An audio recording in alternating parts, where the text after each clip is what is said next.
DP Abdullah Ahmad की हिदायत पर ट्रैफिक हादसात की रोकथाम के लिए अमली इक़दामात का सिलसिला जारी।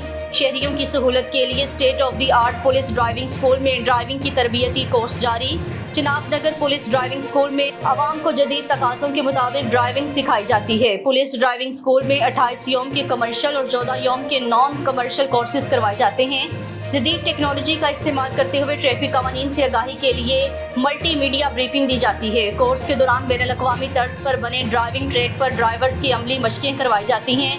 District police officer Abdullah Ahmad ने कहा है कि इंटरनेशनल तर्ज पर तरबियत याफ्ता ड्राइवर्स को ड्राइविंग लाइसेंस के हसूल में आसानी होती है। रवां साल चिनाब नगर पुलिस ड्राइविंग स्कूल के 8 बैचेस से 300 से ज़ायद शहरियों को मुकम्मल ड्राइविंग सिखाई गई।